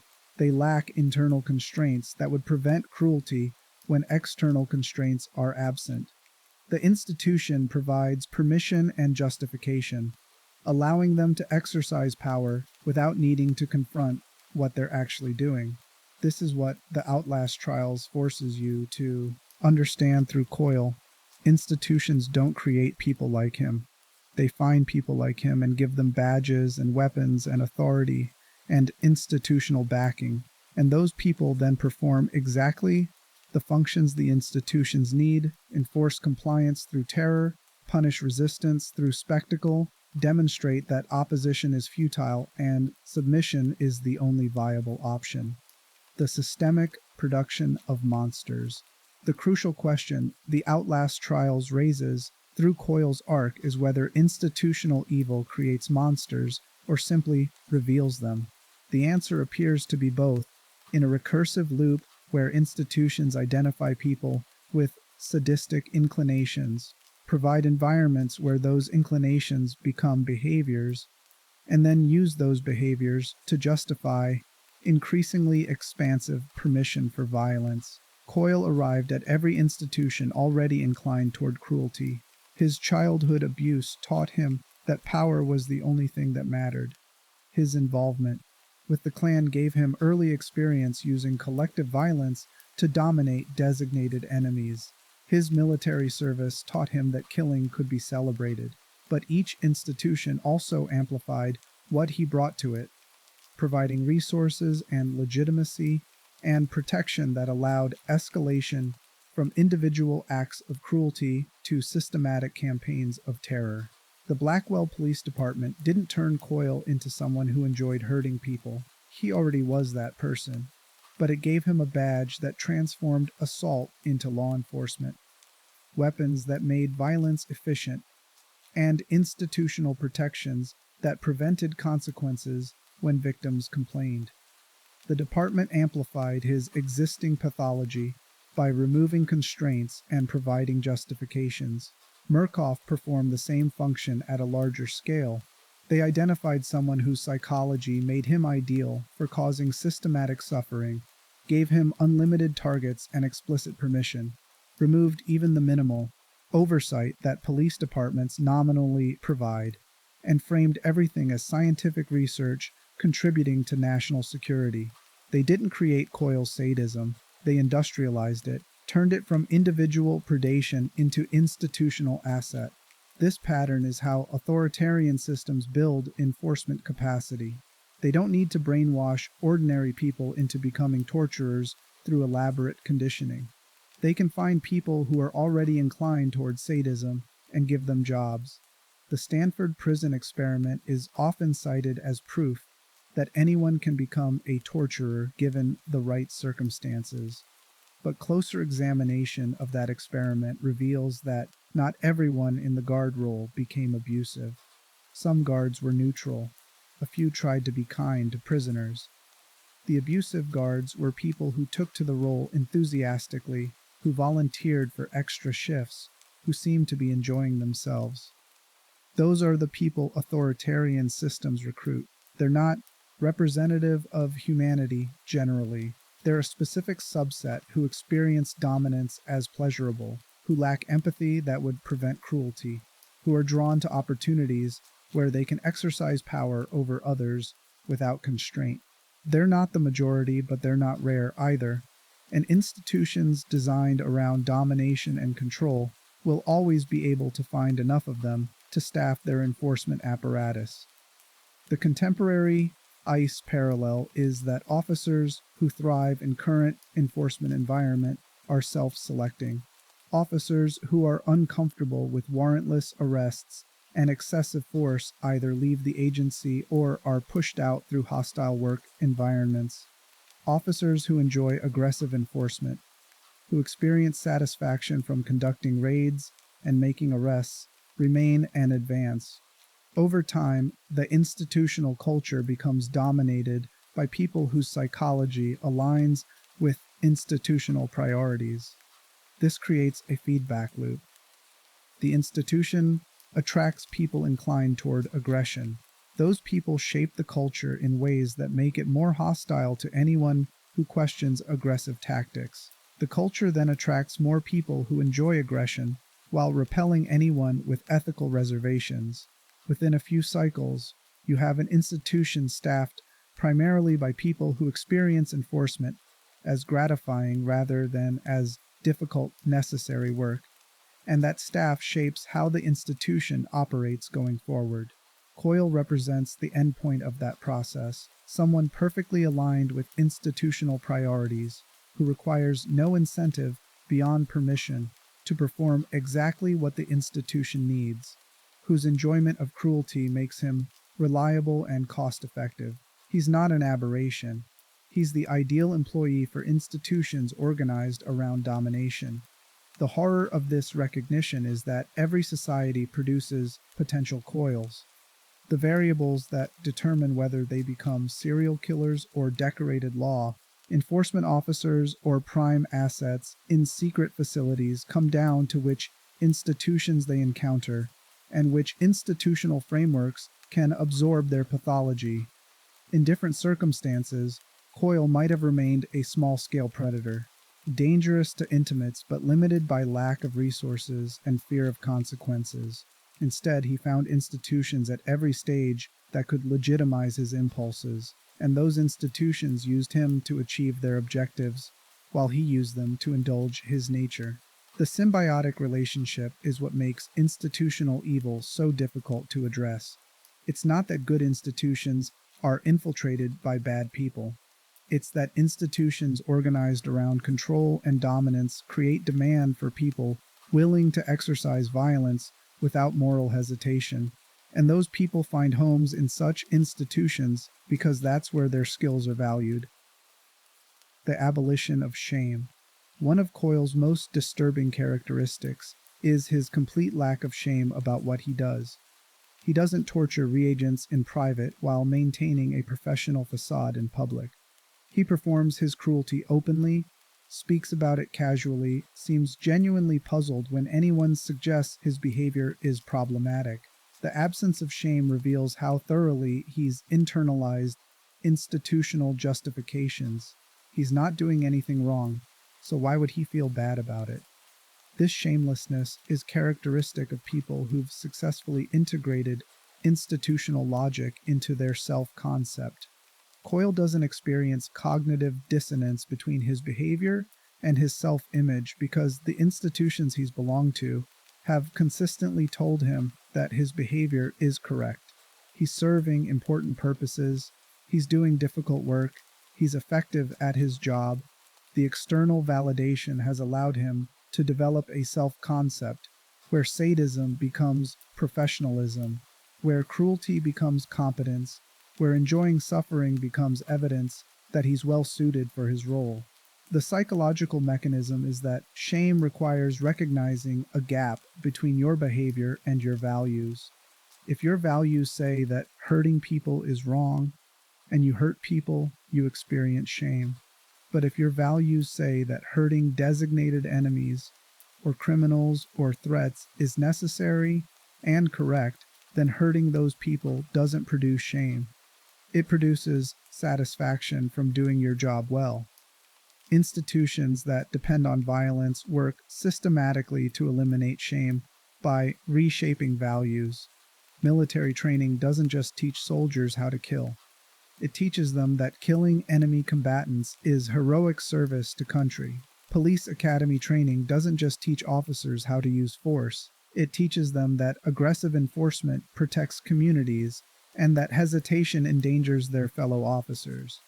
The training rewrites values so that institutional violence becomes not just acceptable but admirable. Coyle has undergone this process repeatedly.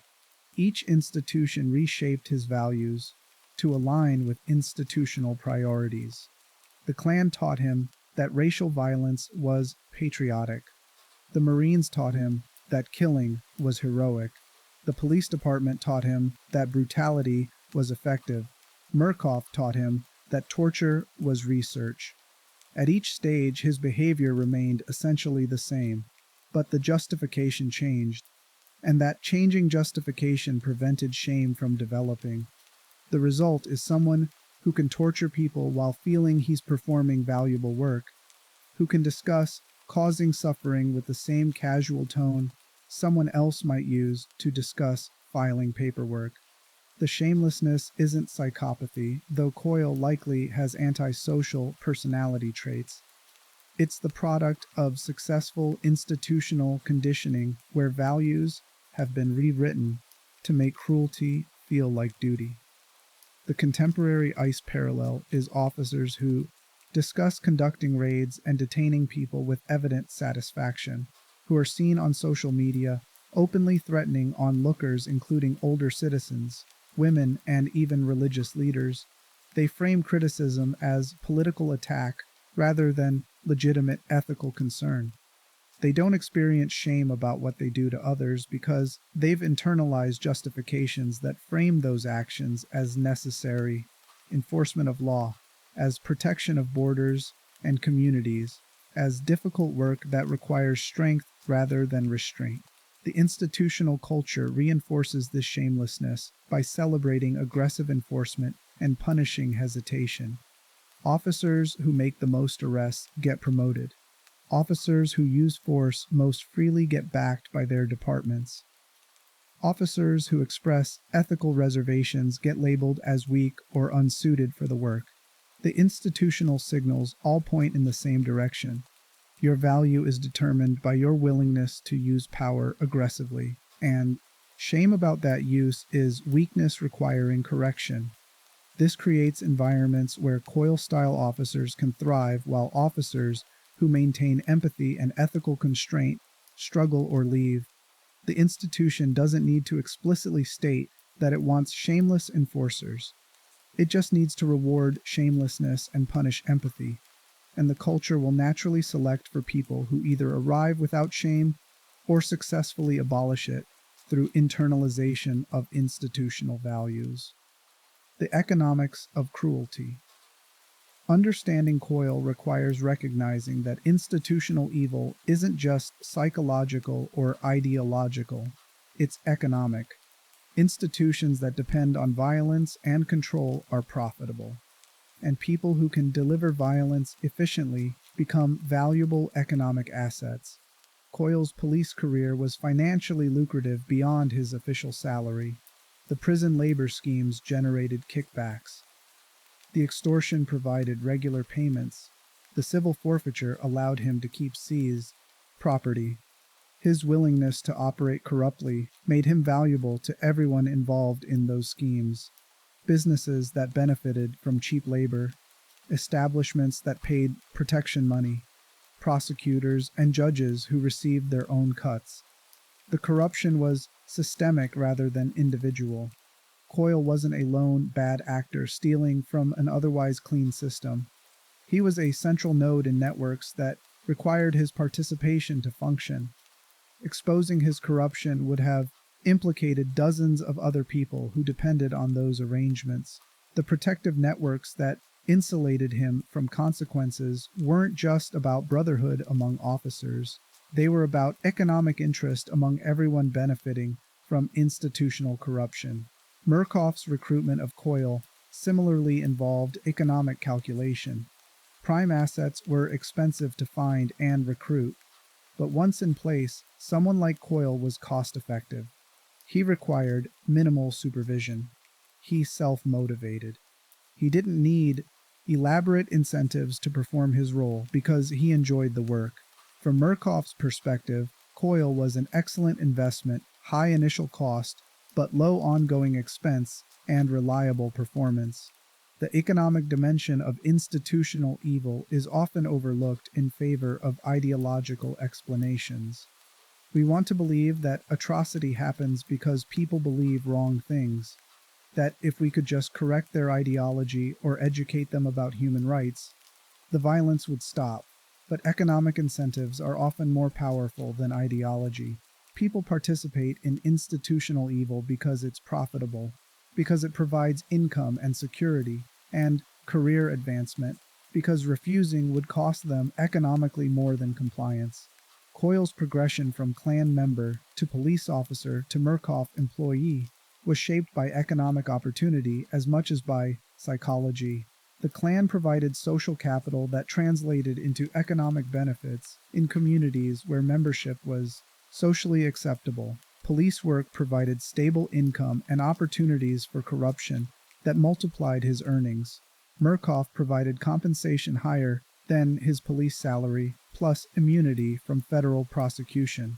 At each stage, continuing to participate in institutional violence was economically rational, even if it was morally monstrous. Refusing would have meant losing income, status, security, and access to networks that provided both formal and informal economic benefits. The economic incentive structure made participation the path of least resistance.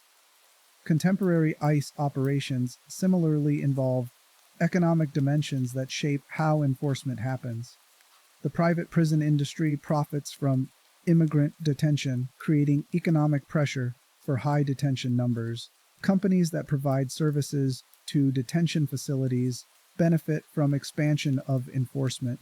Communities that host detention centers receive economic benefits from federal contracts, and individual officers receive salaries, benefits, overtime pay, and career advancement through aggressive enforcement.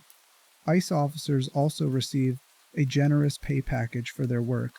Usually a sign-up bonus is involved with minimal entry requirements.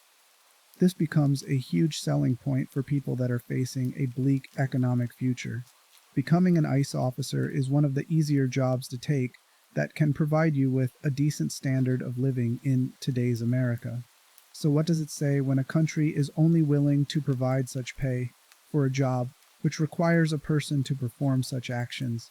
The economic incentives don't require officers to consciously think about profit when conducting raids.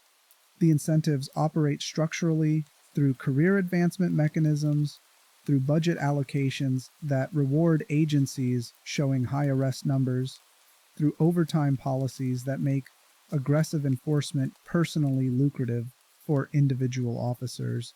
You don't need to have mercenary motivations to be shaped by economic structures that reward certain behaviors and punish others. This is why resistance to institutional evil requires addressing economic dimensions rather than just moral appeals. Telling ICE officers that warrantless arrests violate rights doesn't change the fact that conducting such arrests advances their careers. Telling Coyle that torture is wrong doesn't change the fact that Murkoff pays him specifically to torture people. The economic incentives override moral argument because humans generally prioritize survival and material security over abstract ethical principles. Addressing the economic dimensions would require making institutional evil unprofitable, eliminating private profit from detention, creating economic consequences for departments that use excessive force, structuring compensation to reward restraint rather than aggression. But these changes face opposition from everyone who benefits economically from current arrangements, which includes not just obvious villains but broad networks of people and institutions whose material interests depend on continuation of profitable violence. The failure of institutional safeguards. The Outlast Trials presents a world where institutional safeguards have completely failed. There are no oversight boards reviewing Murkoff's research, no journalists investigating disappearances, no courts willing to intervene on behalf of reagents, no political opposition with power to shut down the facility. The system operates without external constraint because every institution that might provide accountability has either been co-opted, intimidated, or excluded. This isn't just dystopian fiction. It reflects how institutional safeguards actually fail when systems prioritize secrecy and security over transparency and accountability. MK Ultra operated for 20 years before being exposed, conducting experiments that violated every ethical principle while being funded by Congress and overseen by officials who either didn't know or didn't care what was actually happening. When the program was finally revealed, the primary consequence was better operational security in future classified programs rather than meaningful accountability for what had been done. The failure happens through mechanisms that seem individually reasonable but collectively create space for atrocity. Classification prevents public oversight in the name of national security. Professional courtesy prevents officials from investigating colleagues too aggressively. Jurisdictional boundaries prevent any single agency from seeing the whole picture. Resource constraints mean oversight bodies can't possibly review everything, forcing prioritization that allows determined bad actors to operate in gaps. Coyle's police career demonstrates these failure mechanisms operating in supposedly democratic contexts with constitutional protections. Internal investigations failed because investigators were fellow officers with professional and social incentives to exonerate their colleague.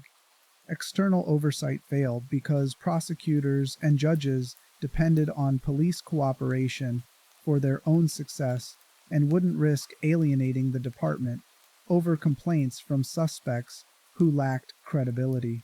Civil litigation failed because qualified immunity prevented most cases from proceeding, and because victims often lacked resources for sustained legal action. Each safeguard failed for reasons that seem understandable in isolation. But together, the failures created an environment where Coyle could torture and kill for nearly a decade without facing consequences until federal investigators who weren't embedded in local networks began examining his conduct. The contemporary ICE parallel is that institutional safeguards have similarly failed to prevent systematic abuses. Constitutional protections should prevent warrantless arrests, but courts have created exceptions for immigration enforcement. Civil litigation should provide accountability, but qualified immunity and bureaucratic delays make successful suits rare and difficult. Congressional oversight should identify problems, but partisan divisions mean one party treats criticism of enforcement as political attack rather than legitimate accountability. Media coverage should create public pressure for reform, but immigration enforcement happens largely in communities that lack political power, and media attention is episodic rather than sustained. The tragic killing of Renee Nicole Good ignited protests and scrutiny, but will attention fade? Other news cycles dominate, and will enforcement continues with minimal change? The pattern of safeguard failure is that each mechanism depends on other mechanisms functioning properly. Internal oversight depends on external pressure creating consequences for failure to address problems. External oversight depends on internal systems documenting problems accurately. Legal accountability depends on courts willing to review claims. Political accountability depends on media coverage creating public pressure. When any link fails, the whole chain weakens, creating space where institutional evil can operate with diminishing constraint. The solution is often presented as adding more safeguards, more oversight bodies, stricter policies, better training. But the Outlast Trials, through its depiction of Murkoff's operation, suggests that safeguards fail not primarily through absence, but through institutional capture. The oversight exists, but it's performed by people who share institutional priorities, who depend on institutional cooperation for their own careers, who face consequences for being too aggressive in their oversight. This is why Murkoff doesn't fear oversight. Any investigation would be conducted by people from similar institutional backgrounds, people who understand the importance of classified research, people who prioritize national security over individual rights, people who can be convinced that extreme measures are regrettable but necessary. The oversight becomes theater that legitimizes the institution rather than constraint that limits it. The phenomenology of terror. Experiencing Coyle in the Outlast Trials creates a specific form of psychological terror that goes beyond jump scares or graphic violence. The terror comes from recognizing that you're dealing with someone who experiences your suffering as pleasurable, who has unlimited power over you, and who exists within an institutional framework that will never hold him accountable.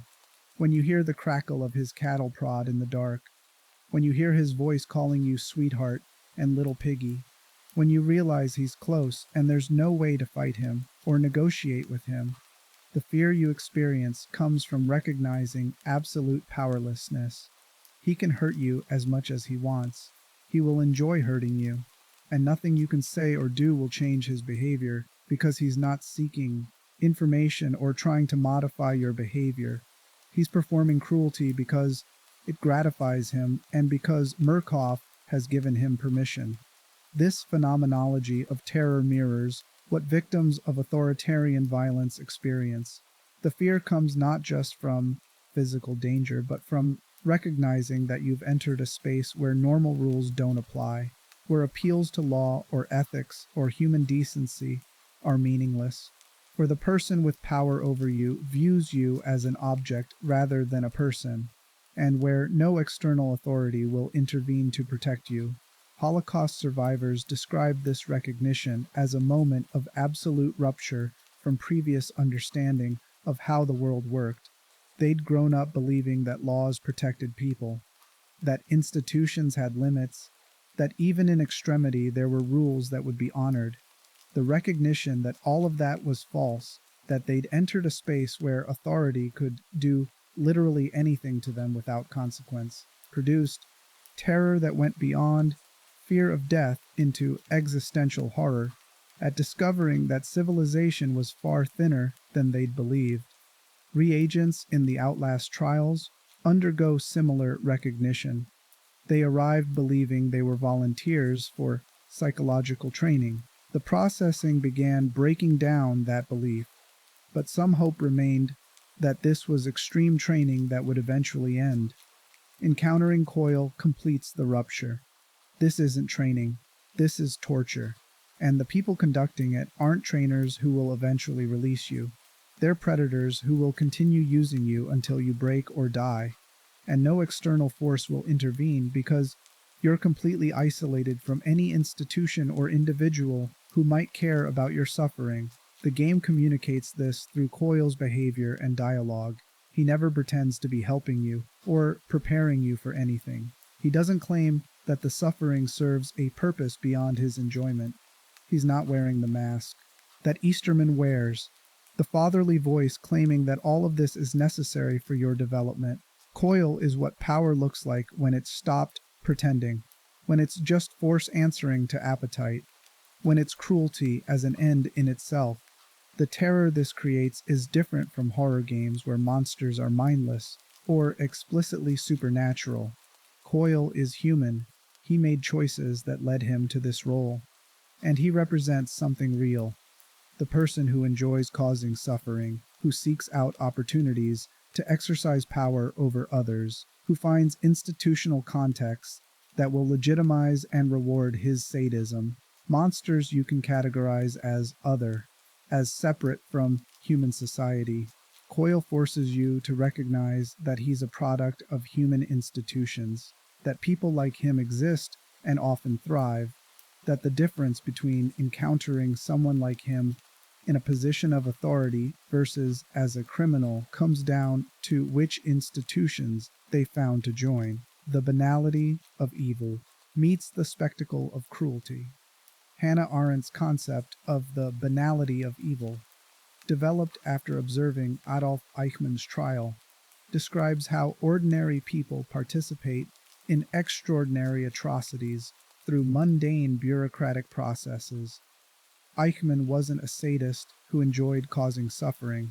He was an administrator who took pride in efficiently managing complex logistics, who prioritized career advancement and institutional approval, who accepted ideological justifications for what he was doing without examining them critically.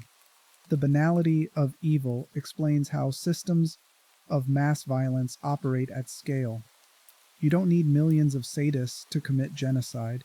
You just need administrators who process paperwork, train operators who transport victims, guards who follow orders, and bureaucrats who rationalize everything through euphemistic language that obscures the reality of what's being done. Coyle represents something different but related. the spectacle of cruelty. He's not banal. He's theatrical. His violence is performative rather than bureaucratic. He doesn't torture people efficiently while maintaining professional detachment. He savors their suffering, makes it visible, turns it into theater that communicates lessons to everyone who witnesses it. The Outlast Trials genius is showing how these two forms of evil complement each other within institutional contexts. The banality is provided by everyone who isn't Coyle. The scientists recording data, the administrators processing reagents, the technicians maintaining equipment, the bureaucrats justifying everything to corporate leadership. Their labor is ordinary, procedural, mundane. They're not performing cruelty. They're performing jobs. Coyle provides the spectacle that makes the banal machinery effective. The bureaucratic processes can break people gradually through systematic exposure to impossible choices. But Coyle accelerates that breaking through spectacular violence that creates immediate terror. The combination is more effective than either form alone. The banality makes the system sustainable at scale. The spectacle makes individual resistance psychologically unsustainable. This combination appears consistently in authoritarian systems. Nazi concentration camps had efficient bureaucratic machinery for processing prisoners, maintaining records, managing resources, but they also had guards who performed cruelty theatrically, who made examples of prisoners to terrorize everyone else, who turned violence into spectacle that reinforced the system's absolute power. The banal and the spectacular work together, each amplifying the other's effectiveness. Contemporary ICE operations similarly combine banal administrative processes with spectacular enforcement. Most deportation happens through bureaucratic proceedings, forms, hearings, procedural steps that feel administrative rather than violent. But raids provide spectacular visibility. Armed officers arresting people in public spaces, families separated in ways designed for maximum impact. The spectacle sends messages that the bureaucratic machinery can't. You are vulnerable. Authority can reach you anywhere. Resistance is futile. Coyle's function within Murkoff's system is to provide the spectacular violence that makes the banal conditioning effective. Without him, reagents would still undergo trials that gradually break moral resistance. But with him, the breaking happens faster and more thoroughly because his presence creates terror that makes any alternative to compliance feel impossible. The recognition of how banality and spectacle combine is what makes the Outlast Trials more disturbing than horror games focused solely on monstrous violence. The game shows you the whole system, the administrative processing, the scientific observation, the bureaucratic language, the therapeutic framing, and then Coyle as the spectacular enforcement that animates everything else. The horror comes from understanding how ordinary institutions produce extraordinary evil through combining mundane labor with strategic applications of theatrical cruelty. What remains? When power removes its mask. Leland Coyle is what power becomes when every constraint has been removed, when it no longer needs to justify itself through appeals to protection or order or the common good. Just domination. Just the raw exercise of force. Just the relationship between someone who has power and someone who doesn't. This is what the Outlast Trials ultimately reveals through his character, that all the justifications power offers for itself, all the language about serving necessary purposes and protecting communities and maintaining order, are masks that can be removed when circumstances allow. Underneath those masks, power is interested primarily in perpetuating itself, in demonstrating its supremacy, in punishing resistance. Coyle never needed to become something he wasn't. The institutions he joined just gave him, progressively, more permission to be what he'd always been. And at each stage, the institution benefited from exactly what he brought. willingness to exercise violence without moral constraint, sadistic pleasure that made his cruelty reliable and self-motivating, absence of empathy that prevented hesitation or ethical resistance. The mask never really existed. What changed was that each institution provided different levels of permission and different justificatory frameworks. But the behavior remained consistent. The Klan told him racial violence was patriotic. The Marines told him killing was heroic. The police department told him brutality was effective. Murkoff told him torture was research. The justifications were interchangeable. What mattered was that someone with institutional authority told him he could hurt people, and that doing so served purposes the institution valued.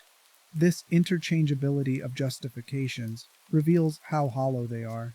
If the same behavior can be framed as patriotism, heroism, law enforcement, or scientific research depending on context, then none of those framings actually explain or justify the behavior. They're just language applied after the fact to make violence seem legitimate.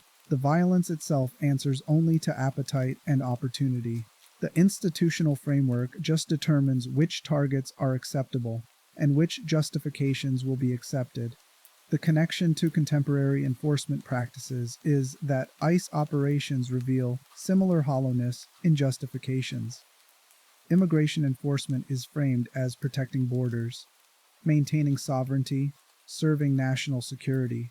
But when enforcement involves shooting people, conducting warrantless arrests, detaining citizens and veterans, separating families with cancer patients, the justifications become transparently inadequate. The enforcement is the point. The suffering is the point.